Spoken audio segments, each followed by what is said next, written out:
हज़रत अली कह गए कि जो ज्ञान आपने ग्रहण करा है, जो नॉलेज आपने पढ़ी है किताबों से, इंटरनेट से, गूगल से, यूट्यूब से, उस ज्ञान को केवल ग्रहण ही करके नहीं रखना, उस नॉलेज को केवल अंदर सेव करके ही नहीं रखना अपनी बुद्धि में, उसको प्रैक्टिस में भी लाना है, अमल में भी लाना है, उसको प्रैक्टिकल बनाना है। यानी आपने कहीं पे पढ़ा, कहीं पे सुना, आपने ज्ञान लिया कि मीठा खाने से, ज़्यादा मीठा खाने से दांत कमज़ोर होते हैं। अब ज्ञान तो आपने ले लिया, लेकिन इसको अमल करने की भी हिम्मत होनी चाहिए, अमल करने का भी साहस होना चाहिए, अमल करना चाहिए, प्रैक्टिस में लाइए। यानी अगर आपके दांत कमज़ोर हैं और आपने ये ज्ञान सुना, आपको पहले ये बात बिल्कुल पता नहीं होगी शायद कि शक्कर खाने से दांत कमज़ोर होते हैं, बशर्ते शक्कर अगर मीठा कुछ भी खाता है, आप चाहे गन्ना खाएं या फिर गुड़ खाएं या फिर मिश्री खाएं, मिठाई खाएं, कोई भी मीठास जो होती है वो दांत को कमज़ोर बनाती है। तो आपने जैसे ही खाया, अगर उसको साफ़ कर लिया तो ठीक, वरना अगर दांतों में चिपका रह गया मिठास तो दांत कमज़ोर करता है।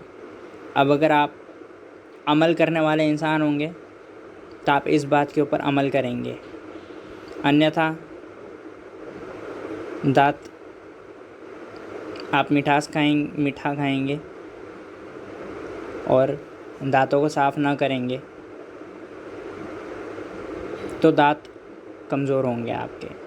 तो यहाँ पे हज़रत अली क्या कहते हैं? हज़रत अली ये कहते हैं कि जो भी आपने ज्ञान पाया, ज्ञान कैसा भी हो, कहीं से भी पाया हो, किसी से भी पाया हो, उसके ऊपर आप अमल करें, तभी आपका क्रिएटिविटी बाहर आएगा, तभी आप सृजन बन पाएंगे, क्रिएटर। अन्यथा सुनकर तो ग्रहण करना तो बहुत आसान है, लेकिन प्रैक्टिस में लाना बहुत मुश्किल है। और अक्सर यही होता है, मनुष्य यही कर रहा है, ना केवल मुसलमान, हिंदू, जैन, सिख, ईसाई, विद्यार्थी हो गया हो, व्यापारी हो गया हो, महिला हो गई हो, हाउसवाइफ हो गया हो, नौकर हो गया हो, कोई भी मनुष्य आज यही कर रहा है कि ग्रहण तो कर लेता है नॉलेज, आपसे नॉलेज कोई काट भी नहीं सकता। आज लगभग 99% लोगों के पास टेक्नोलॉजी उपलब्ध है। आप इंस्टाग्राम खोलते तो वहाँ पे आप न्यूज़ देख लेते हैं, आप गूगल फीड्स देखते हैं तो आपको वहाँ पे न्यूज़ दिख जाती है, आप ट्विटर खोलते तो वहाँ पे आपको न्यूज़ दिख जाती है। आज ज्ञान आपको हर जगह से उपलब्ध हो सकता है बहुत आसानी से। पहले के ज़माने में तो ऐसा भी नहीं था, पहले के ज़माने में तो ऐसा था, मोबाइल था ही नहीं, किताबें भी थी तो पढ़नी नहीं आती थी। आज मोबाइल है तो जिसको पढ़ना नहीं आता तो वो यूट्यूब पर वीडियो देखकर ज्ञान सुन सकता है। आज तो इतना आसान हो गया ज्ञान प्राप्त करना। लेकिन सबसे बड़ी बात यह है कि जो ज्ञान आपने प्राप्त करा है उसको अमल में लाना, उसको प्रैक्टिस में लाना, उसको आप अपने जीवन में प्रैक्टिकल बनाएं, वो सबसे बड़ी बात है। ध्यान रहे पहले के ज़माने में जब टेक्नोलॉजी इतनी थी नहीं, मोबाइल नहीं था, तब अमल करने की बात तो बहुत दूर की है। सबसे पहली बात, ज्ञान धारण कैसे करें, ज्ञान कहाँ से प्राप्त करें, वही सबसे बड़ा सवाल था। लेकिन आज वो सवाल मिट चुका है, आज वो सवाल मिट रहा है। आज free of cost quality education आप गूगल पर सर्च करके अच्छी अच्छी वेबसाइट्स फ्री में कोर्स पढ़ाते हैं।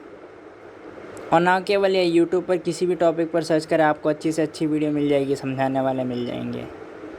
तो आज ये सवाल तो आप पूछे ही मत कि ज्ञान ग्रहण करने के लिए स्रोत नहीं है। नहीं, सोर्स बहुत सारे उपलब्ध है, वो भी बहुत आसानी से। सवाल ये उठता है कि जो आपने ग्रहण करा है, कि आपके अंदर हिम्मत है उसको प्रैक्टिस में लाने की। एक बार एक सुजेश था। सुजेश एक लॉ स्टूडेंट था। उसने अपनी क्लास में पढ़ा कि ये आईपीसी का सेक्शन रॉन्गफुल रेस्ट्रेंट का है, ये आईपीसी का सेक्शन इंटिमिडेशन का है। अब ज्ञान तो उसने भी ग्रहण करा, सुजेश ने, और बाकी क्लासमेट्स ने भी ग्रहण करा।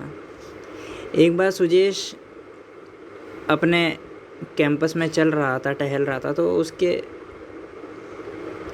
सीनियरों ने उसका रास्ता रोका, बिना किसी कारण के, बिना किसी वैध कारण के, बिना किसी जस्टिफिकेशन के।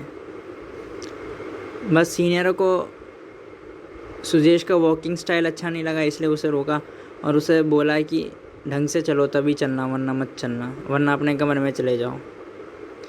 तो यहाँ पे सीनियरों ने उसका रास्ता रोका, यानी रॉन्गफुल रेस्ट्रेंट, यानी गलत तरीके से रोका उसे। तो सुजेश ने क्या करा, सीधा पुलिस कंप्लेंट कर दी रॉन्गफुल रेस्ट्रेंट की। और सुजेश से पहले और भी उसके क्लासमेट्स को रोका था, लेकिन क्लासमेट्स के अंदर कभी इतनी हिम्मत नहीं हुई कि वो एफआईआर कंप्लेंट कर सके। तो यहाँ पे आप फ़र्क देखिए, सुजेश ने भी रॉन्गफुल रेस्ट्रेंट आईपीसी के अंदर पढ़ा था और बाकी क्लासमेट्स ने भी पढ़ा था, लेकिन सुजेश ने यहाँ पे अमल करा। उसे जो सुजेश ने ग्रहण करा था, जो नॉलेज उसने पढ़ी थी, जानी थी, समझी थी, बाकी क्लासमेट्स की तरह सुजेश ने उसके ऊपर अमल करा। सुजेश ने उसको प्रैक्टिकल लाया, जब ज़रूरत थी तब अमल में लाया, तब यूज़ करा, इस्तेमाल करा। और एक क्रिएटिव आदमी, एक क्रिएटिव मनुष्य वही होता है जो भी उसके पास हो उसको इस्तेमाल करे। ध्यान रखिए, क्रिएटिव होने का मतलब ये नहीं है कि आप कुछ खास स्किल्स सीख लें, पोएट्री सीख ले और पोएम लिखते रहें, पेंटिंग सीख ले और पेंटिंग बनाते रहें। नहीं, क्रिएटिव का मतलब ये है जो भी आपके पास है उसको आप यूज़ करें, और ख़ासकर तब जब ज़रूरत हो। ये होता है क्रिएटिविटी का मतलब। ये है कि जो आपके पास है उसका आपने इस्तेमाल करा।